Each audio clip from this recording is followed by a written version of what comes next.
Hello, everybody. My name is Captain Nitin Joshi. I'm a behavior transformation coach and a leadership development partner. And today I'll be talking to you about email etiquettes. As the name suggests, email etiquettes are the etiquettes that are to be followed while writing a professional email. Now, email is one of the chief forms of communication nowadays, and we write lots of emails every day for personal as well as for professional purposes. As far as personal emails go, you can take your liberties with your friends and your family. But when you're writing a professional email on behalf of your college, on behalf of your company, or on behalf of your own business, you have a professional image to maintain. And so certain etiquettes need to be followed while writing a professional email of any kind. What are these? Well, let's take a look. Let me just start by sharing my screen with you.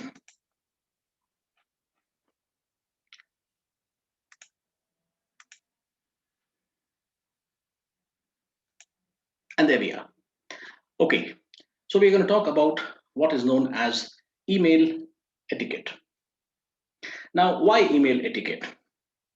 Well, we all travel by roads. There are certain rules, certain restrictions, certain traffic rules that we need to follow for a smooth flow of traffic. Well, you can think of email etiquettes as the email equivalent of traffic rules. Okay, business correspondence or any form of professional correspondence, whether it is from a business colleague to a business colleague, a student to a recruiter, a fresher to a company, or in any other way, is a formal correspondence and it needs to be kept that way. That is one of the main reasons why email etiquettes have to be followed. Also, they help in communicating maximum information within the shortest possible content. Okay, you don't need to write pages upon pages. You can be precise, you can be to the point, and that's exactly what you are required to do and expected to do when doing anything professional. Then, of course, it prevents misunderstandings and conflicts. Email etiquettes, as I told you, are the cyber equivalent of road rules, and they display a professional attitude. You see, whatever interaction you have with the outside world in your professional sphere, either as a student or as a working professional or as a business owner, the way you present yourself, the way you display yourself, the way you communicate with others shows your professional image. And if you have to display a professional attitude, you need to be very, very careful about following these etiquettes.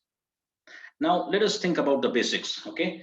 Now, think twice about whether or not the content of your email is appropriate for virtual correspondence. That is to say, sometimes nowadays, as I said, email correspondence is very, very important and the chief form of communication that we follow nowadays. But if there is something that needs your urgent attention or urgent action, okay, instead of sending an email, just pick up the phone, dial the concerned person, and talk to them.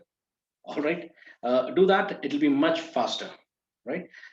Because once you hit the send button, it is gone, and anything you have to put on email comes on record, right? Once it is there, it is there. There's nothing much that we can really do about it.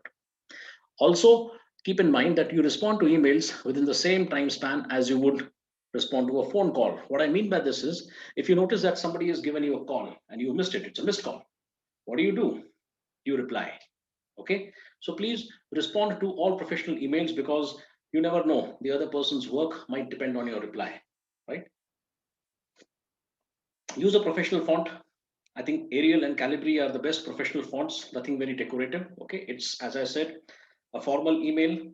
The look and the feel of the whole experience should be formal, and of course, no personal information needed. It's professional. Let's keep it that way. It is no place for adding any kind of a personal information for anyone whatsoever. Keep that in mind very strictly. Now let us start with the different elements of an email. When we write an email, okay, if you visualize the email, the window or a new fresh email page in front of you, starting from top to bottom, okay. Well, we have the subject. Subject is not at the very top, but let us start with the subject. Okay, the subject of the email has to be very meaningful. Now, many of us often receive emails titled, Hi, hello, good morning, how are you, and so on and so forth. And please understand that when you're sending an email to someone who is a very busy person, that person may not be so inclined to, really open a mail whose subject line is a one word or a two word hi, hello, or a salutation. Okay. Please make sure that your subject line is catchy please make sure that the subject line gives an idea about the content of the mail. Ideally, the subject should not be more than 7 to 10 words, and it should be a concise of what exactly is there in the email. Okay, like when we read books, the chapters have names, right? So the name of the chapter tells you what exactly it is there in the chapter without really telling you about everything. It is a concise of what the chapter consists of. So the subject of your email should be like a chapter name. Okay, please make sure that you follow this. Like for example, confidential sales number for October, or in case you are a student, well, resume for the post of whatever post you are applying for. Okay, or it may be submission of a project report, or it may be queries about certain uh, certain subject, right? So by reading the subject, the person should able to know what exactly to expect in the content and the body of the email, right? Please make sure that when you are changing a subject, start a new message. If you have four things or four subjects on which you would like to correspond with the other person, make sure that you write four different emails.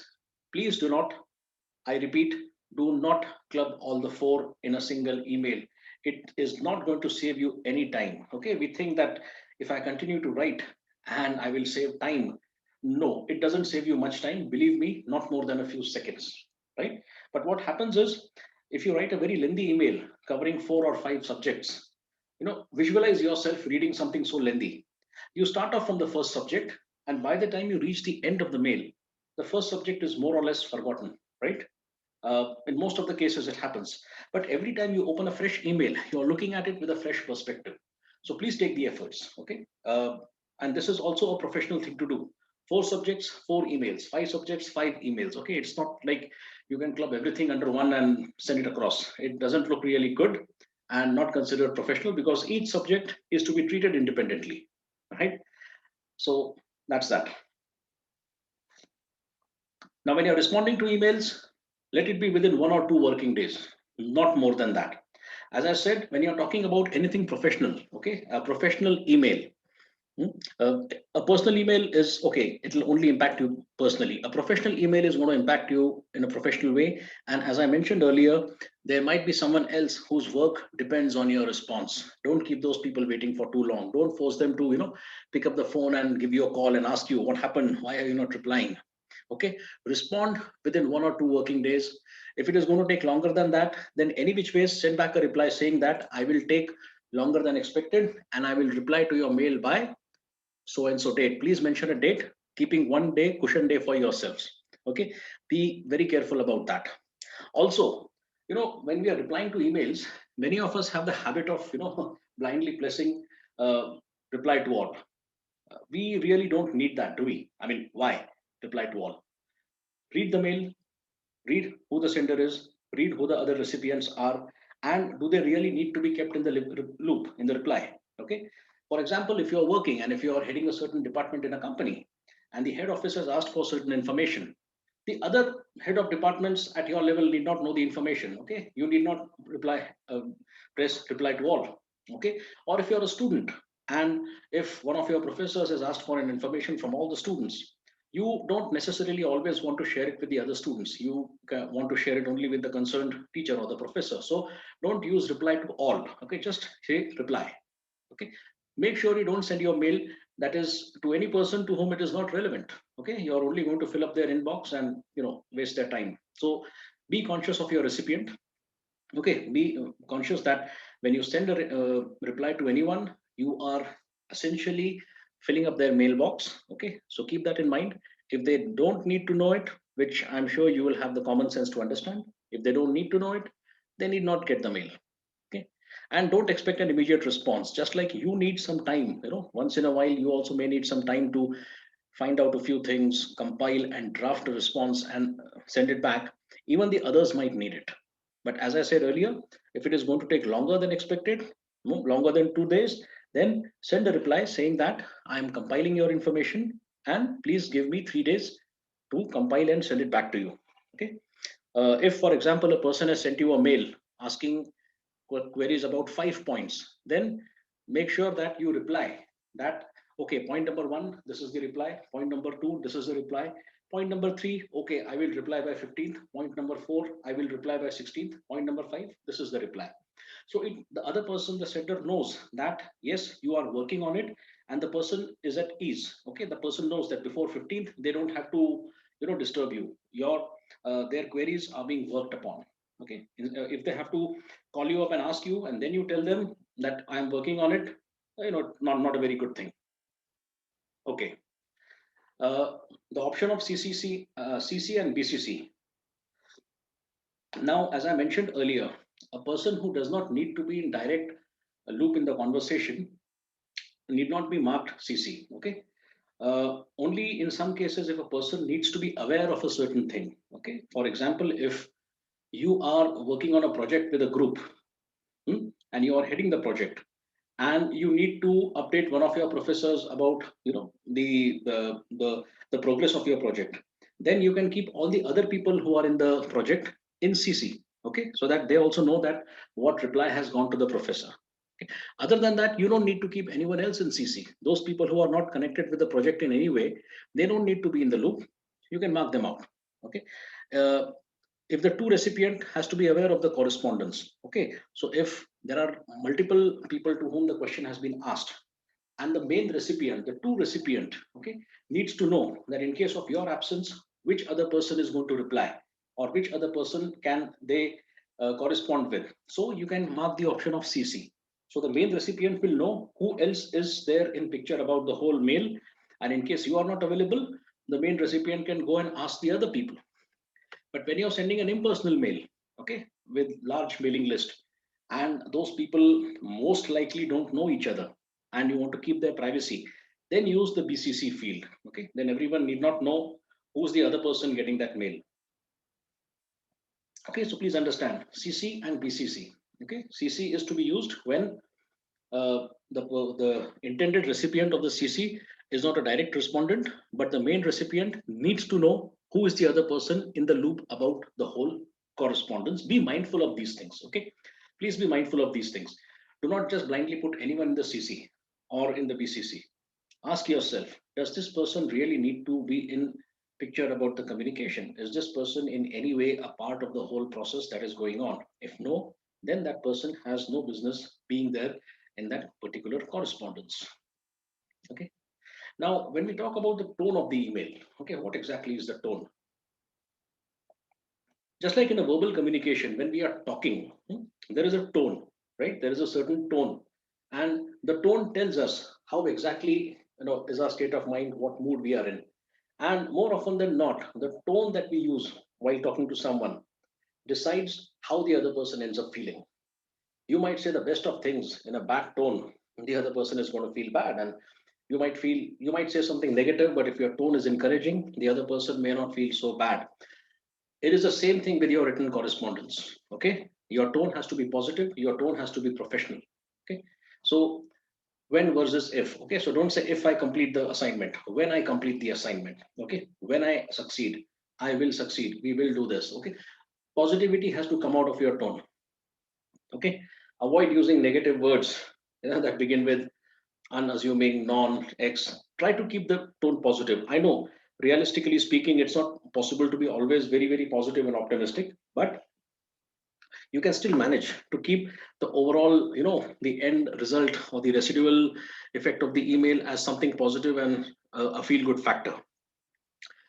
Many people like to use smileys and winks and other graphical symbols even in the official emails. Generally, I would say avoid it unless you are very, very familiar with the person, you've been working together for 10 to 15 years, and it's not a correspondence that is going out to the higher offices, or it's not something that is going to be acted upon in the long term. Okay, just general short term correspondence is okay if you know the person very well, but I would still say generally avoid it. Okay. uh, Contractions, what are contractions? Contractions are words like isn't instead of is not, don't instead of do not, won't instead of will not. Okay, so they you can use them, so they add a little bit of a, I would say, an informal touch and a friendly touch to your whole correspondence. So please use contractions. Okay, of course, the polite words, sorry, please, and thank you, we have been taught these words as small children. Please make a use of them. Okay, Even if you're writing to someone who's your contemporary or someone who's your junior, it doesn't hurt to be polite. Okay. So can you please update me? Okay. Or please take the necessary action. Let me know. Thank you in advance. This shows your politeness. This shows your professional approach. Okay.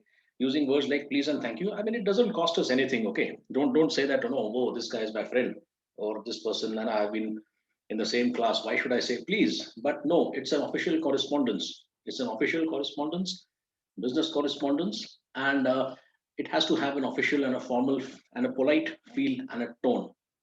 And of course, thank you in advance.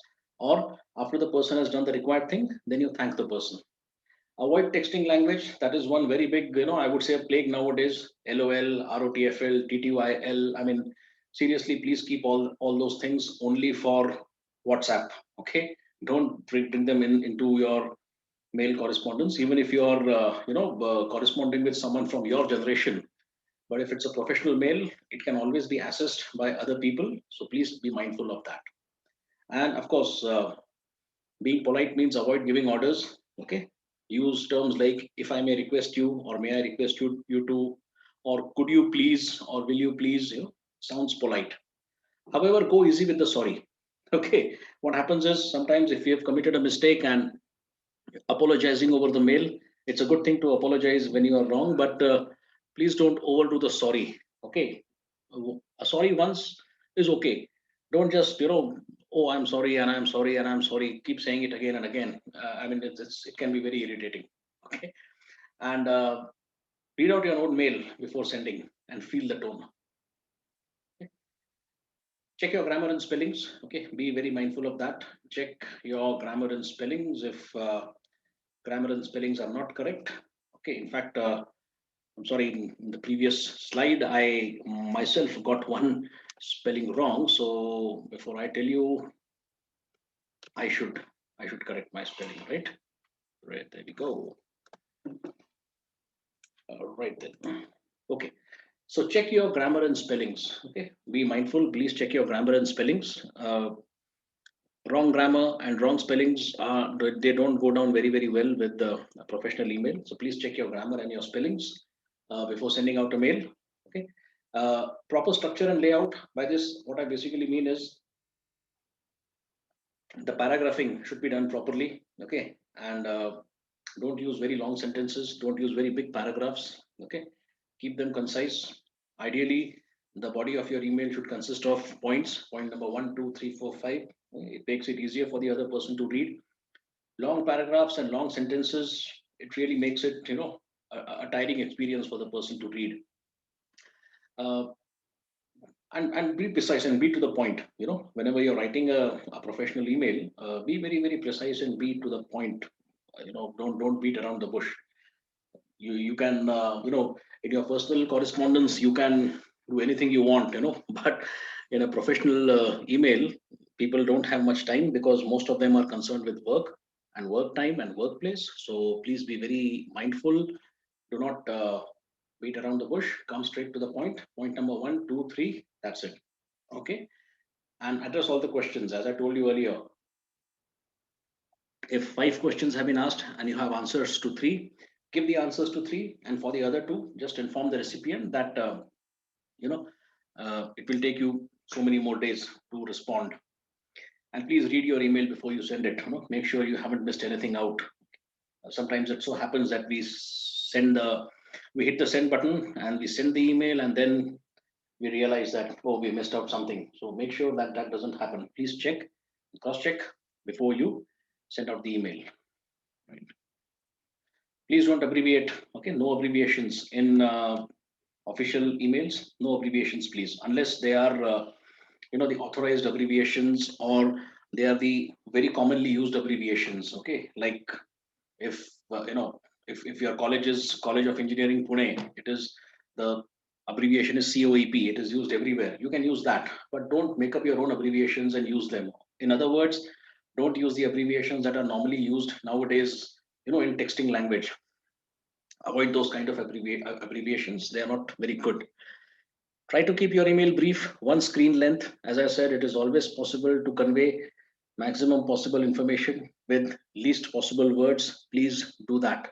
Okay, one screen length. not more than that. Okay, it should not be more than that. One screen length, that is it. Because otherwise, without of course missing out whatever is necessary. But that's why you need to read your mail first, so that you find out if nothing has been missed out, and you also see if there is something that is unnecessary or being repeated. You did not have any repetitions, that unnecessarily adds to the length of the mail, and you don't want to waste the other person's time, just like you wouldn't want to have your own time wasted, you don't want to waste the other person's time. Okay. If writing to a person in another country, please know the culture. Nowadays it's very easy. On Google you can find out what the culture is, because in many cultures people are very particular about the way you should greet them, the way you should salute them, the things that you should say and should not say. So please go on to Google and just type something as simple as email etiquettes for Japanese, or etiquettes to be followed while mailing, for example, an Australian, and you will know things to be avoided and things to be kept sure of. And please include those things so that the other person feels good. They know that you've taken the efforts to find out about them. Of course, use the correct titles for salutation. Okay, doctor, professor, captain, advocate, so on and so forth. Please don't miss out on that. People can be very touchy about these things, if you don't use the proper title, because people have worked hard to earn these titles. So make sure that you get the titles correct. Okay, all right. Things to be avoided. Okay, do's and don'ts. The don'ts are more important than the do's. The do's you can learn on the job. The don'ts you need to be extra careful about. Don't use sarcasm or rude jokes. Absolute no, no. Please don't do that. No sarcasm, no rude jokes. Okay? When you're talking to someone, it is an official correspondence. Once it goes on, it is on record for anyone to see. You might use sarcasm or rude jokes in the heat of the moment, but later on, that thing might come back to haunt you and to bite you. No sarcasm, no rude jokes. Be very cool. Don't respond when you're upset. If it is an agitating topic, take some time off, go somewhere else, do some deep breathing, cool down, calm down, and then come and consider an appropriate response. Okay? It is just like when somebody is shouting at you. That person shouts at you once, twice, thrice. What do? You keep calm. As long as you keep calm, that person doesn't really, after some time, that person is forced to cool down. If you reply with equal amount of anger, then the situation will escalate.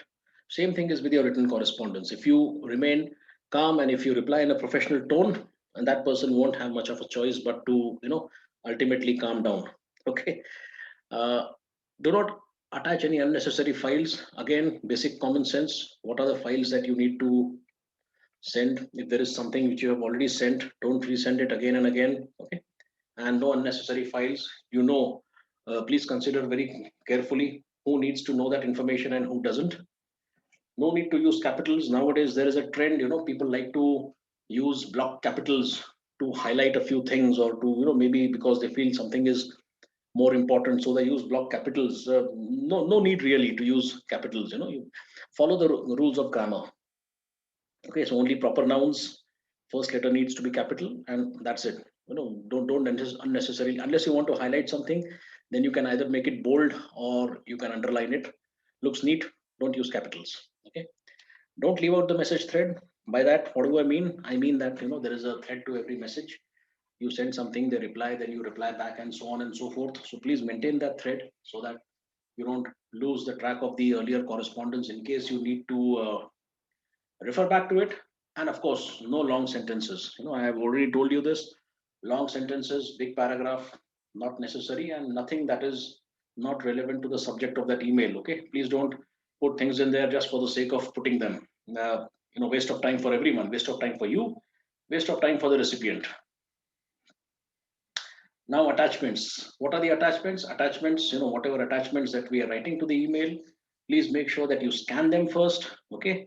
You don't want anyone sending a virus to you. So you should not do that to anyone else. Please make sure that you scan the attachments. Okay. And consider only the formats that are popularly used. Okay. Don't use, if there is some very new format that you just found out and you are tempted to, because it looks very good. But if it's a very new format, chances are that the recipient may not have the necessary software to open the attachment. So don't do that. Use only the most commonly accepted formats, unless, of course, the required information has been asked in some specific format, then it's a different thing. But other than that, please stick to the most commonly used formats of documents so that nobody has difficulty opening them. Okay. Um, Also, one thing that you need to keep in mind, okay, about attachments is that uh, if the attachments are too big in size, then you might like to consider using an application or a software like Dropbox, okay, or some other similar application. So many such are available nowadays. If the attachment size is very big, or you may like to share it in the Google Drive or something like that, because if the attachment size is very big, then of course the other person's, you block their inbox. By the time your attachment gets downloaded, they can't do anything else, which is not a very good thing if the other person is a very, very busy person. So please keep these things in mind. Signature, ideally the signature should consist of your name, designation, and company name. Well, in your case, in case your students, your company name will not be there. It will just be your name, and you can include your contact number. Okay, your phone number. If you're a student, you're not yet a working professional, then you can write down your name and your contact number. No need to write the email ID. The email ID they already have, but the contact number for that person to contact you. Ensure a quote or a tagline is appropriate. Many people have a habit of putting a quote or a tagline in their signature. Ensure that it is appropriate. It is not may not be always appropriate and necessary to every email. It should go with the general tone of the email. So just ensure that it is if it is there, it is appropriate, right? And your signature should be, thanking you, yours sincerely, your name and your number. That's it. Thanking you, yours sincerely, or thanking you in advance, or thanking you in anticipation, or awaiting your reward, thanks and regards, and your name. That's it. Now, for your official correspondence, okay, you can have multiple email IDs for your personal correspondence with your friends and your family. You can have your personal email ID. It may look like one of the two email IDs that you see on the screen in front of you, but normally, please, if you're using an email ID like this, please do not use it for any official purpose. It doesnn't really, give a very good tone and a feel about it. Okay, so use a professional looking email ID. The best is your name underscore surname at yahoo.com or gmail.com, whatever, or maybe your name and the year of your birth. That's it. That is always the best. Looks good. Okay, and of course, the company or business name is when you are working for a company, the company will give you an email ID, or businesses, of course, when you start your own business, you may get a domain, but that's a different thing. As a student, just stick to the very basics. Always remember, use high priority options very sparingly. Your email might be the most top priority for you, not necessarily for the others. Okay, and if you are the kind of person who always keeps sending all emails with a high priority message, then over a period of time, people will say all this person's messages are high priority, which means they are no priority at all. Then your messages may not get the attention that you would like them to get. Keep this in mind. Use high priority options only very sparingly. Okay, auto respond whenever possible. Okay, may not be applicable to you as a student, but whenever possible, if you're a working professional, use auto respond. Now most of the emails nowadays have an auto respond feature. Please use that so that the people sending you a mail will know.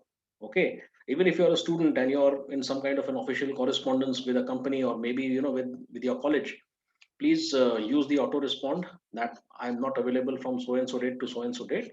In this time, you can drop a message on this number, or this is the person you can contact in lieu of me. Uh, do not burn the bridges. It simply means do not cut off correspondence, just like your verbal correspondence. Email correspondence is also something that should never be cut off. Please keep this in mind. Uh, get trained on all email etiquettes like you're doing right now. And the rest of the things are more or less applicable to people working in a company. So in companies always have a policy on emails. So if you're a working professional and in a company, whenever you are in doubt, please ask that should I send this email, should I not send this email. Can I share this information over the mail? Can I not share this information over a mail? Even if you're a student and it's information regarding your college or one of the, your college projects or something like that. Still, if you have a doubt, please ask. Your college may have a policy. You may not know. So please ask, can this thing be shared over the email or not? Okay. Of course, no personal information and no confidential information unless relevant to the subject. Keep in mind, an email can make or break a potential opportunity for you. So send them and respond to them wisely. And in case you are a student, well, you might be corresponding with a company for a particular job opportunity. An email can make or break that opportunity for you. So be very mindful of these things. Okay, be very mindful of these things, and happy writing emails. Okay, thank you very much. And so there we have a few simple rules of writing emails, few simple etiquettes. The tagline is be polite. Okay, the tagline is be mindful of your recipient, be mindful of who needs to know the particular information and who does not need to know the particular information, and of course, be very mindful of your tone and be very mindful of you how you sound.